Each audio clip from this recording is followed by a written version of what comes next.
हमारे YouTube channel स्माइला tutorials में आपका स्वागत है। मैं ब्रिजराज कंप्यूटर फैकल्टी। आज की इस वीडियो में हम subject computer science class +2 chapter 2 functions in Python में इस चैप्टर के शॉर्ट आंसर क्वेश्चंस और लॉन्ग आंसर क्वेश्चंस पढ़ेंगे। तो आओ शुरू करते हैं। सबसे पहले बात करते हैं शॉर्ट आंसर क्वेश्चंस। तो पहला क्वेश्चन है डिफाइन फंक्शन की फंक्शन क्या होता है। Function is an important concept in programming. जो फंक्शन है किसी भी प्रोग्रामिंग में बहुत ही इंपॉर्टेंट कॉन्सेप्ट है। Function is a self contained program कि फंक्शन अपने आप में एक प्रोग्राम होता है। It is use to perform some specific task, इसके थ्रू हम कोई स्पेसिफिक टास्क परफॉर्म कर सकते हैं। Function use to organise simplify and modularise a code. Function हम कोई भी कोड है हमारे पास उसको ऑर्गेनाइज आसानी से कर सकते हैं, आसान कर सकते हैं और छोटे छोटे पार्ट्स में छोटे मॉड्यूल्स में डिवाइड कर सकते हैं। By using function we can divide our program into small reusable blocks. Function के थ्रू हम अपनी किसी भी प्रोग्राम को छोटे छोटे रीयूजेबल ब्लॉक्स में डिवाइड कर सकते हैं। These blocks of code only run when they are code. ये ब्लॉक ऑफ कोड तभी रन होंगे जब इनको हम असेस करेंगे या कॉल करेंगे। We can also pass parameters और arguments to a function. Function के अंदर हम पैरामीटर्स और आर्गुमेंट्स भी पास कर सकते हैं। फंक्शन के साथ ब्रैकेट आती है, पैरेंथेसिस आती है, आपको पहले भी पिछले सेशन में बताया था। फंक्शन की ब्रैकेट के अंदर हम जो वेरिएबल्स लेते हैं उनको बोलते हैं पैरामीटर्स या आर्गुमेंट्स। बाकी डिटेल में इनके बारे में आगे पढ़ेंगे कि पैरामीटर्स क्या होते हैं, आर्गुमेंट्स क्या होते हैं।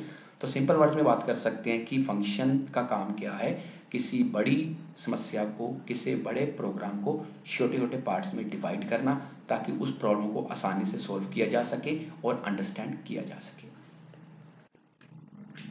Second question, what are built in functions in Python कि पाइथन में बिल्ट इन फंक्शंस क्या होते हैं। Write some examples. Built in functions are also known as standard functions. जो बिल्ट इन फंक्शंस हैं इनको स्टैंडर्ड फंक्शंस या लाइब्रेरी फंक्शंस भी बोलते हैं। These functions are already defined in Python. ये पाइथन में पहले से ही प्री डिफाइन होते हैं। These functions make programming easier by providing reusable code for common task. ये हमारी प्रोग्रामिंग को आसान करते हैं तो किसी भी कॉमन टास्क के लिए हम कोड को रीयूज कर सकते हैं। तो एग्जाम्पल्स ऐसे हैं कुछ। नंबर 1 एबीएस, इसका पूरा नाम है एब्सोल्यूट। ये फंक्शन हमें पॉजिटिव वैल्यू या एब्सोल्यूट वैल्यू रिटर्न करता है। जैसे एग्जांपल लिया मैंने, a is equal to ABS bracket में -20 प्रिंट ए। इसको आप पाइथन में इंटरेक्टिव मोड में चला के देख सकते हो। जब इस प्रोग्राम को रन करेंगे, इस कोड को चलाएंगे तो आंसर आएगा 20, क्योंकि एबीएस फंक्शन हमें पॉजिटिव वैल्यू रिटर्न करता है और जो -20 के साथ था एबीएस फंक्शन की ब्रैकेट में वो खत्म हो जाएगा। Number 2 sum, this function is use to calculate the sum of values given as arguments. ये क्या करेगा कि जो आपने आर्ग्यूमेंट्स में वैल्यू दी है उनको प्लस करेगा। जैसे एग्जांपल मैंने लिखा B is equal to sum, function के अंदर लिखा है स्क्वायर ब्रैकेट में 2,5,7। जब प्रिंट बी करेंगे तो ये क्या करेगा 2 + 5 + 7, 5 जोड़ दो 7 और 7 और 7 14, इसका आंसर आएगा 14। सो सम फंक्शन क्या करता है कि जो आपने लिस्ट ब्रैकेट में दी है उनको प्लस कर देगा। Number 3 POW, this function use to calculate power of the number. इसका पूरा नाम है पावर। ये फंक्शन आपको रेज पावर देगा, स्केयर निकालना है, क्यूब निकालना है, उसके लिए यूज होगा। या कोई भी आप नंबर की पावर ले सकते हो। जैसे लिखा सी इज इक्वल टू POW 2,3, आप प्रिंट सी करेंगे तो ये क्या करेगा 2 का क्यूब कर देगा, तो आंसर कितना आएगा 8। सो नेक्स्ट है डिव मोड। ये दो काम करता है, डिवीजन निकालता है और रिमाइंडर निकालता है। मोड का मतलब reminder. This function takes two numbers and returns a tuple containing quotient and remainder in a single step. ये आपको दो चीजें बताएगा, दो चीजें रिटर्न करेगा। एक क्वेश्चन मतलब डिवाइड करने के बाद क्या आंसर आएगा और रिमाइंडर क्या आएगा। जैसे मैंने लिया है d is equal to div mod 13,4। ये 13 को 4 से डिवाइड करेगा और निकालेगा कि रिमाइंडर कितना आएगा और डिवाइजर कितना आएगा। सो जब हम 13 को 4 से डिवाइड करेंगे तो क्वेश्चन हमारे पास डिवीजन आई 3 और रिमाइंडर आया 1। सो डिव मोड जो लाइब्रेरी फंक्शन है, इनबिल्ट फंक्शन है, ये दो काम करता है। इनको आप चला के देख सकते हैं पाइथन में, ये अच्छे से एग्जीक्यूट हो जाएंगे बिना किसी एरर के। बाकी आप कोई और नंबर भी ट्राई कर सकते हो। आगे थर्ड क्वेश्चन है एक्सप्लेन द मिन and max function with suitable example. कि पाइथन में दो लाइब्रेरी फंक्शन मिन एंड मैक्स होते हैं, इनके बारे में बताओ। सो मिन के नाम से क्लियर है कि ये फंक्शन क्या करता है। This function return smallest value from A list of arguments. ये एक लिस्ट में सबसे छोटा नंबर ढूंढता है। इसकी फुल फॉर्म आप लिख सकते हो कि इट स्टैंड्स फॉर मिनिमम। इसका पूरा नाम क्या है, मिनिमम। जैसे एग्जांपल मैंने लिखा ए इज इक्वल टू मिन 10, 8, 25, 9। जब प्रिंट ए करेंगे ये सबसे छोटा नंबर फाइंड आउट करेगा, तो लिस्ट में सबसे छोटा नंबर क्या है 8। सो आंसर आएगा हमारे पास 8। उसके बाद नेक्स्ट फंक्शन आपसे पूछा गया है वो कौन सा है मैक्स। तो जो मैक्स है इसका पूरा नाम क्या होगा maximum. This function returns largest value from A list of argument, जो सबसे बड़ी वैल्यू फाइंड आउट करेगा। जैसे लिखा एग्जांपल में a is equal to max 10, 8, 25, 9। Same number लिए प्रिंट ए करेंगे तो सबसे बड़ा नंबर कौन सा है 25। तो इसका आंसर क्या आएगा 25। फोर्थ क्वेश्चन है difference between parameters and arguments, कि पैरामीटर्स और आर्गुमेंट्स में क्या डिफरेंस है। लेफ्ट साइड पे पैरामीटर्स है, राइट साइड पे आर्गुमेंट्स है। So parameters are variables listed in function definition. Parameters वो वेरिएबल्स होते हैं जिनको हम फंक्शन डेफिनेशन में लिखते हैं जब फंक्शन को डिफाइन करते हैं। और राइट साइड पे arguments are values pass to the function when calling it. Argument वो वैल्यूज होती हैं जो तब यूज होती है जब फंक्शन को हम कॉल करते हैं, फंक्शन को बुलाते हैं, असेस करते हैं। Number 2, parameters are also called dummy और फॉर्मल आर्गुमेंट्स। पैरामीटर्स को डमी या फॉर्मल आर्गुमेंट्स बोलते हैं। इनको डमी या फॉर्मल आर्गुमेंट इसलिए बोलते हैं क्योंकि इनके पास अपनी वैल्यू नहीं होती, ये आर्गुमेंट्स पे डिपेंड करते हैं। राइट साइड पे second point, arguments are also called actual arguments. Arguments को एक्चुअल आर्गुमेंट इसलिए बोलते हैं क्योंकि इनके पास अपनी वैल्यू होती है। Number 3, parameters act as place holder. Parameter जो हैं ये प्लेस होल्डर का काम करते हैं। और राइट साइड पे third point, argument provide real data to those place holders, कि जो आर्गुमेंट्स हैं जो प्लेस होल्डर्स को रियल डाटा प्रोवाइड करते हैं। अगर हमारे पास आर्गुमेंट्स ना हो तो पैरामीटर्स को वैल्यू नहीं मिलेगी। नंबर फोर्थ पॉइंट है parameters receive values from arguments. जो पैरामीटर्स हैं इनको वैल्यू कहां से मिलती है आर्गुमेंट से। और राइट साइड पे arguments send values to parameters. जो आर्गुमेंट्स हैं ये वैल्यू सेंड करते हैं पैरामीटर्स को।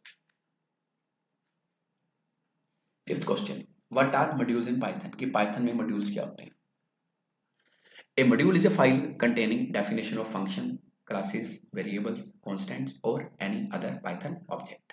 कि मॉड्यूल एक फाइल होती है जिसके अंदर कोई भी पाइथन का जो ऑब्जेक्ट है, चाहे फंक्शन है, क्लास है, वेरिएबल है, कांस्टेंट, लिटरल है, उसको डिफाइन करती है। A module is a simply text file that generally contains related collection of functions.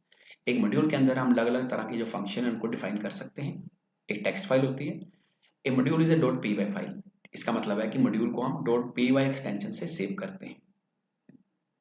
It is used to organise and reuse the code. कि मॉड्यूल की मदद से हम कोड को ऑर्गेनाइज कर सकते हैं, आसानी से रीयूज भी कर सकते हैं। You can import A module using import keyword. किसी मॉड्यूल को इंपोर्ट करना है, आपने प्रोग्राम में यूज करना है तो उसके लिए इंपोर्ट कीवर्ड यूज होगा। दो तरह के मॉड्यूल्स होते हैं, एक होता है built in modules. These modules are already available in Python. ये पहले से ही पाइथन में अवेलेबल होते हैं। जैसे हमने मैथ और डेट टाइम, अगर आपने मैथ वाले फंक्शन यूज करने हैं तो इंपोर्ट मैथ लिखेंगे। अगर आपने डेट टाइम वाले फंक्शन यूज करने हैं तो उसके लिए इंपोर्ट डेट टाइम प्रोग्राम के शुरू में लिखेंगे। दूसरे होते हैं यूजर डिफाइंड मॉड्यूल्स। ये वो मॉड्यूल्स होते हैं जिसे यूजर अपनी रिक्वायरमेंट के अकॉर्डिंगली क्रिएट करता है। फॉर एग्जाम्पल जैसे लिखा मैंने मॉड्यूल 1.py, तो इसे हम लिखेंगे इंपोर्ट मॉड्यूल 1 जब इसको असेस करना होगा। तो प्रैक्टिकल सेशन भी आगे इनका कवर करेंगे हम। आगे है लॉन्ग आंसर क्वेश्चंस। सो पहला क्वेश्चन है what are functions, explain different types of functions. Function की डेफिनेशन आपको पहले भी बताई है शॉर्ट आंसर क्वेश्चन में, कि फंक्शन अपने आप में एक प्रोग्राम होता है जो किसी स्पेसिफिक टास्क को परफॉर्म करता है। इसका काम क्या है, किसी प्रोग्राम को ऑर्गेनाइज करना, कोड को ऑर्गेनाइज करना, सिंप्लीफाई करना या छोटे छोटे मॉड्यूल्स में डिवाइड करना। फंक्शन से हम किसी बड़ी प्रॉब्लम को, बड़े प्रोग्राम को छोटे छोटे रीयूजेबल ब्लॉक्स में डिवाइड कर सकते हैं। अब दो तरह के फंक्शंस होते हैं, एक होता है बिल्ट इन फंक्शन, एक होते हैं यूजर डिफाइंड फंक्शन। तो पहले बात करते हैं बिल्ट इन फंक्शंस की। These functions are also known as standard functions. इनको स्टैंडर्ड फंक्शन या लाइब्रेरी फंक्शन भी बोलते हैं, पहले पढ़ाया आपको। These functions are already defined in Python. ये पाइथन में पहले से प्री डिफाइन होते हैं। These function make programming easier by providing reusable code for common task. ये हमें कोई भी कॉमन टास्क परफॉर्म करने के लिए रीयूजेबल कोड प्रोवाइड करता है। एग्जाम्पल जैसे आपको सम फंक्शन कराया, मिन, मैक्स और पीओडब्ल्यू, बाकी और फंक्शन भी पढ़े हैं आपने। आगे user defined function, they are also called UDF. इनको यूडीएफ भी बोलते हैं। These functions are defined by user according to his requirement. ये हम अपनी रिक्वायरमेंट के अकॉर्डिंगली तैयार कर सकते हैं। We can change these functions, इन्हें हम आसानी से चेंज कर सकते हैं, जबकि बिल्ट इन फंक्शंस को हम चेंज नहीं कर सकते। These functions are defined using def keyword, इनके लिए डेफ कीवर्ड यूज होता है। एग्जाम्पल जैसे मैंने अपने फंक्शन बनाना है, ऐड बनाना है, प्रोडक्ट बनाना है, डिव बनाना है, कोई भी फंक्शन अपनी रिक्वायरमेंट के अकॉर्डिंगली बना सकते हैं जो हमें सूट करे। सेकंड क्वेश्चन है what are the benefits of function in programs, कि प्रोग्राम्स में फंक्शंस का क्या फायदा है, क्या एडवांटेज है। तो क्या क्या बेनिफिट्स हैं इसके। Number 1, functions divide the bigger problem into smaller sections, कि फंक्शन क्या करते हैं, एक बड़ी प्रॉब्लम को छोटे छोटे सेक्शन में डिवाइड करते हैं। Number 2, with the help of function we can easily find the errors from a program, अगर आपके प्रोग्राम में कोई गलती है, बड़ा प्रोग्राम है, तो एरर ढूंढना मुश्किल हो जाता है, बट फंक्शन की मदद से हम एरर को आसानी से ढूंढ सकते हैं। Number 3, function reduces the length of a program, function किसी प्रोग्राम की लेंथ को रिड्यूस करते हैं। कैसे करते हैं, कई बार क्या होता है कि हमें सेम कोड बार बार चाहिए होता है, हमें बार बार लिखना पड़ता है, लेकिन अगर हम फंक्शन बना लें तो उस फंक्शन को कॉल करके लेंथ को कम कर सकते हैं। Number 4, with the help of function we can easily understand the program, कि फंक्शन की मदद से हम प्रोग्राम को आसानी से अंडरस्टैंड कर सकते हैं, क्योंकि जब प्रोग्राम छोटे छोटे पार्ट्स में डिवाइड हो जाएगा ना, तो समस्या को आसानी से समझ सकते हैं, जबकि एक बड़ी समस्या को, बड़े प्रोग्राम को समझना मुश्किल होता है। Number 5, we can use a function in more than one program, एक फंक्शन को आप एक से ज्यादा प्रोग्राम में भी यूज कर सकते हो। और नंबर 6 और लास्ट पॉइंट है इसका, once a function is written it can be used multiple times without rewriting the same code, एक बार आपने फंक्शन बना लिया, उसको मल्टीपल टाइम यूज कर सकते हो, आपको बार बार सेम कोड लिखने की जरूरत नहीं रहती। थर्ड क्वेश्चन है इस चैप्टर का लास्ट क्वेश्चन है, write the general syntax to define a user defined function in Python, कि पाइथन में अगर आप एक यूजर डिफाइंड फंक्शन डिफाइन करना चाहते हो उसका सिंटैक्स क्या होगा। तो इसका सिंटैक्स क्या है, डेफ फंक्शन नेम और ब्रैकेट के अंदर PAR, PR2 और PRN, मतलब डेफ कीवर्ड है, फंक्शन नेम फंक्शन का नाम है जो आप बनाना चाहते हो, और जो ब्रैकेट में आपने दिए दीज आर पैरामीटर्स, जो ऑप्शनल है तभी स्केयर ब्रैकेट लगाइए। आगे स्टेटमेंट 1, स्टेटमेंट 2 या अप टू सो ऑन, ये स्टेटमेंट्स हैं जिनको हम एग्जीक्यूट करना चाहते हैं, जो फंक्शन की बॉडी में यूज होंगी।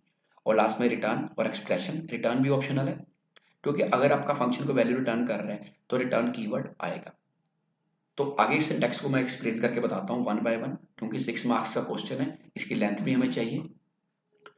So the function definition contains the actual code of the function, जो फंक्शन जब डिफाइन करते हैं तो जो प्रोग्राम का एक्चुअल कोड है, फंक्शन काम क्या करेगा वो इसमें डिफाइन करना पड़ता है।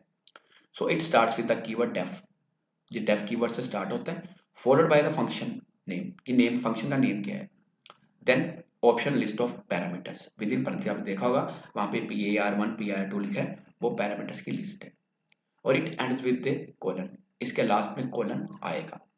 उसके बाद statement 1 statement 2 are set of statements that are executed when the function is called, अब जो आपने स्टेटमेंट्स दिए हैं ये वो स्टेटमेंट्स हैं जिनको आप एग्जीक्यूट करना चाहते हो जब फंक्शन आपका कॉल हो। In this indentation is necessary, आपने पिछले साल भी इंडेंटेशन आपको पढ़ाया था कि जैसे कंट्रोल स्टेटमेंट करी थी, उसी तरह फंक्शन में भी जो इंडेंटेशन है दैट इज नेसेसरी, क्योंकि कॉलम लगा दिया, जैसे आप एंटर करोगे अपने आप ही इंडेंटेशन सेट हो जाएगी, एक टैब वो सेट कर देगा। Return keyword is use to return value to the coding function, जो रिटर्न कीवर्ड है तो ऑप्शनल है, लेकिन अगर वो वैल्यू रिटर्न कर रहा है तो लास्ट में आपको रिटर्न कीवर्ड और ब्रैकेट में एक्सप्रेशन डालना पड़ेगा। तो इस पूरे सेशन का जो प्रैक्टिकल सेशन है वो आपको लैब एक्टिविटी में नेक्स्ट सेशन में कवर करूंगा, इसमें आपको बैक एक्सरसाइज में जो शॉर्ट और लॉन्ग आंसर क्वेश्चन से वो कवर किए हैं। तो अभी भी अगर आपकी कोई क्वेरी है तो आप कमेंट सेक्शन में पूछ सकते हैं, जब अपने कंप्यूटर अध्यापक की मदद ले सकते हैं। और अगर आपको वीडियो अच्छी लगी तो उसे शेयर जरूर करें, और अगर आप हमारे चैनल पर न्यू यूज़र हैं और अगर अभी तक आपने हमारे चैनल को सब्सक्राइब नहीं किया तो इसे सब्सक्राइब अवश्य करें। धन्यवाद।